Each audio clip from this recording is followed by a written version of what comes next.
Hey gamers, if you like tile laying, pattern building, and adorable sea creatures, then you're going to want to check out Aqua from the Op. Let's check out how this game plays. In this game, players will be drafting coral tiles from the market each round of 17 rounds in order to try and make habitats with their starting hotspot tile, and as they grow out with more coral tiles, in order to attract small animals into their coral reef, as well as eventually big animals atop of those. So on your turn, you're just going to draft one of the available tiles, and you have to match at least one of the sides to a matching color. But you can place it however you'd like for that otherwise.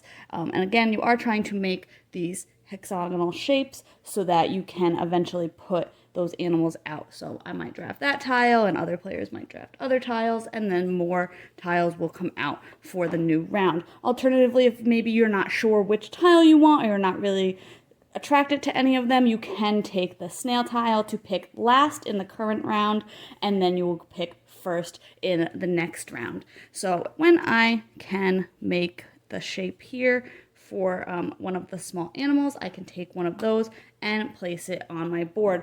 Eventually I will place more of the different small animals out on my board, and they all have unique scoring features. The ones here are the core ecosystems that you can use in the beginning game, but there are more available to try out once you are more familiar with the game.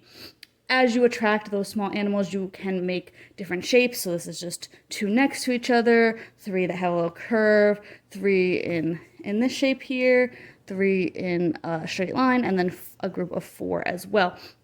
And then when you do make those shapes, you can take the large animals and place them on top of those small animals, as long as all of the small animals that would be beneath them are different small animals, because there is a biodiversity rule. At the end of the game, you will score whatever top large animals that you have and then take them off of your board, score all of the small animals that are underneath any of those, as well as any that were not covered up. You can score reefs if you have a grouping of at least four of the same color little coral here, and as long as they are touching some other small animals. So if this was here, of course it can't be, but if it was, it would score again because it is touching a reef. And then you would score all of your ecosystems based on how they score with those native small animals, and the player with the highest score will win. Overall, I really enjoyed this game. I'm a pretty big fan of tile laying games in general, especially with that pattern building element, and I thought that this did a really good job overall. I really like the look of the game and growing out those colorful reefs. I think that that is really nice to look at as you build out, and it is really fun to make those habitats and those shapes and attract those small animals and eventually those big animals. It also feels really satisfying when you get some of the bigger, large animals out onto your board.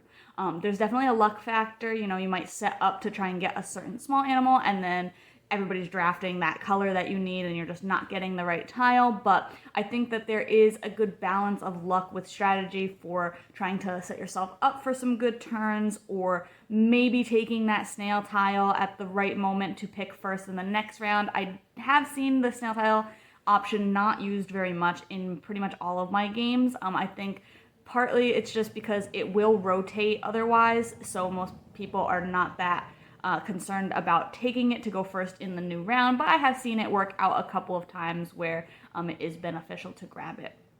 I think that the most confusing part of the game is the scoring the ecosystems. I think some of them are, the rules about them are kind of worded weird, or they're just a little bit more confusing than maybe they need it to be. But I think once you get past that, once you understand how some of them score, it does make a little bit more sense, and it is a little bit smoother. But a few of those first plays, especially once you dive into those advanced ecosystems, are a little bit more confusing to kind of figure out exactly how they score, exactly what they want to maybe be next to, or where they want to be in your little display in your play area.